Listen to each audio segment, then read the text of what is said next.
तो एक नौजवान, अब तो बूढ़ा हो गया होगा, उसने ऐलान निकाला जुनैद भाई अखबार में, जिससे माँ न पाली जाती हो वो मुझे दे जाए, जिससे अपनी माँ न पाली जाती हो वो मुझे दे जाए।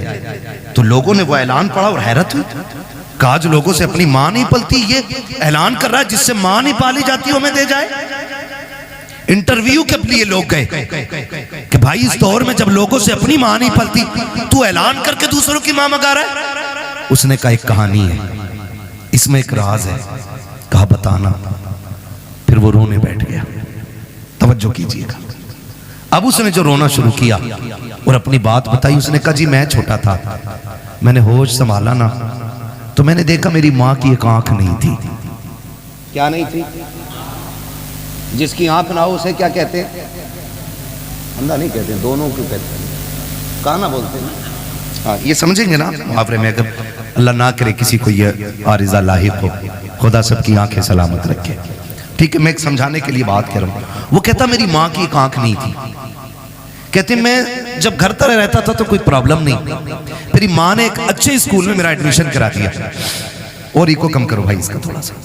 अच्छे स्कूल में जब मेरा एडमिशन हुआ ना, मैं पढ़ने के लिए गया तो मेरी माँ मुझे स्कूल छोड़ने के लिए आई। उसकी एक आंख नहीं थी, बच्चों ने मजाक बना ली, कानी का बेटा है, कानी का बेटा है, कानी का बेटा है। कहते मैंने आके बस्ता फेंक दिया। मैंने कहा माँ नहीं पढ़ना मुझे। कहा क्यों? का लोग मुझे कानी का बेटा कहते, मजाक बनाते। तो माँ थी ना, सीने से लगाया। कहा लाल तेरी जिंदगी का सवाल है, सर पे बाप भी नहीं है, यतीम है तू, तेरे सहारे मेरी जिंदगी कट रही है। बेटे पढ़ ले वरना जमाना एक लुकमा किसी को नहीं देता है। दौर बहुत खराब हो गया है बेटे।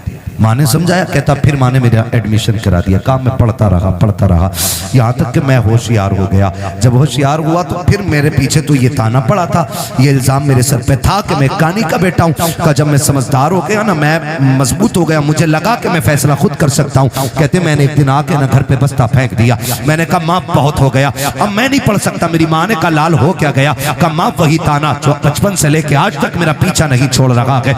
ए माँ आज भी स्कूल जाता हूँ ना, लोग कानी का बेटा कह के आवाज देते। माँ बता मैं तेरे नहीं पढ़ना चाहता। माँ ने कहा बेटे कोई तो सूरत होगी जो तू पढ़ ले। बेटे पढ़ाई आधी से ज्यादा हो गई है, जिंदगी तबाह बर्बाद न कर। बच्चे ने कहा एक शर्त है। कहा क्या? कहा तू मुझे छोड़ के चली जा या मैं तुझे छोड़ के चला जाता हूँ, तुझसे आज के बाद मेरा कोई रिश्ता नहीं रहेगा। अगर यह शर्त मंजूर है तब मैं पढ़ने के लिए जाऊंगा। जब इतनी बात बेटे ने कही है, खुदा की कसम हजारों बिजलियां माँ के कलेजे पे गिर गई थी। कौन सा दर्द था जो आज माँ को याद नहीं आ रहा था? कौन सा एहसास था जिसने आज माँ को रुलाया नहीं था? जब बेटे ने इतना कहा कि इस शर्त पे पढ़ाई होगी कि तुझसे मेरा कोई रिश्ता नहीं। माँ तो माँ होती है, तू बीवी को लेके उड़ के जाके कहता है मेरी माँ ने इजाजत दी है। तूने तो कुछ भी नहीं मांगा, जो इसने मांग लिया था। इसने कहा आज के बाद तेरा मेरा कोई रिश्ता नहीं है। नौजवान कहता मेरी माँ ने कहा ठीक है शहजादे, आज के बाद तेरा मेरा कोई रिश्ता नहीं। उसने कहा माँ कोई पूछे भी तो बताना मत मैं तेरा बेटा हूँ, और ना मैं कहूंगा तू मेरी माँ है। माँ ने अपनी आंखों में आंसू लिए, बेटे से जुदाई बर्दाश्त कर ली। वक्त बदलता गया, बेटा पढ़ता चला गया। फिर अल्लाह ने अच्छी नौकरी दी, शादी भी हो गई, अच्छी दुल्हन मिल जाती है। अल्लाह ने इसको एक बेटा अता किया। जब बेटे की खबर माँ को पहुंची है, कई बार इस बेटे को देखने के लिए माँ बेटे के दरवाजे तक आई है, लेकिन गैरत ने कदम रोक दिए थे। हिम्मत जवाब दे गई, अपने बेटे को माँ बेटा ना कह सकी, पलट के वापस आ गई। चंद साल फिर बीत गए। फिर एक दिन माँ ने सोचा अब दुनिया से जाने वाली हूँ, क्यों ना अपने बेटे का चेहरा देख के आ जाऊं। माँ ने कदम उठाए गए, कलेजे पे बर्दाश्त का पत्थर रखा, बेटे के दरवाजे पे आके खड़ी हो जाती है। दस्तक दी, अंदर से इस बूढ़ी का पोता निकल करके आया। उसने कहा क्या बात है? कहा मुझे इस घर के मालिक से मिलना है। बच्चे ने अंदर जाके कहा अब्बा जी कोई औरत आई है, उसकी एक आंख नहीं है, आपसे मिलना चाहती है। जब इतनी बात सुनी है, उसने कहा उससे जाके कह दो मैं घर पे नहीं हूँ। जब बच्चा पलट के आके कहता है मेरा बाप घर पे नहीं है, अल्लाह अकबर। माँ ने आंखों में आंसू भर के बच्चे से कहा था बेटे तू कौन है उसका? कहा मैं उसका शहजादा हूँ। माँ बेसाख्ता होकर के अपने पोते को सीने से लगा लेती है। याद रखिएगा माँ बाप को औलाद प्यारी होती है, लेकिन बुजुर्गों ने कहा है पूत से ज्यादा पोते प्यारे हुआ करते हैं। वजह यह नहीं होती है कि वो रोटी देंगे, वजह यह नहीं होती है कि बुढ़ापे का सहारा बनेंगे।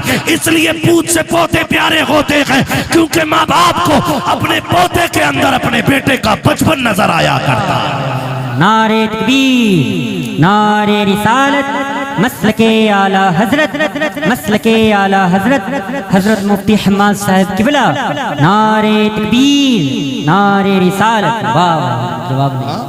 इसलिए पोते पूत से प्यारे होते। मैं बहनों से कहूंगा, ये आई बैठी हैं, कई बार ऐसा होता बूढ़ा ससुर पोते को गोद में ले लेता है ना। आजकल तो जेंटलमैन है ना, बहुत पढ़े लिखे लोग हो गए सब, ऐसे पकड़ के खींचती है, उठ यहां से, देखता नहीं से सांस का मर्ज है, इसके मुंह में थूक आता है, इसकी आंखें गंदी रहती हैं। यही वजह है कि हम पढ़ाने के बाद भी अपनी औलाद को इंसान नहीं बना पाए। गलत नहीं कह रहा हूं। जिन लोगों को किताबें ना मिली, बूढ़ों का दामन मिल गया, वो आज भी इंसान है। और जिन्हें किताबें मिली, बुजुर्गों का दामन न मिल सका, वो पढ़ लिख कर भी जानवर से ज्यादा बदतर है।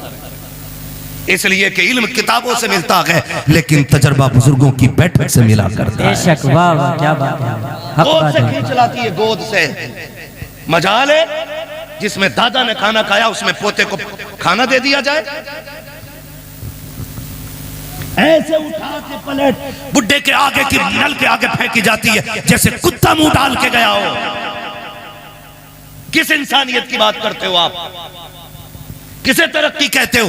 वो अंधेरा की भला था कि कदम राह पे थे, रोशनी लाई है मंजिल से बहुत दूर हमें। पहले घर कच्चे थे लेकिन रिश्ते पक्के थे, आज घर पक्के हो गए, रिश्ते कच्चे हो गए जी। ये वजह है।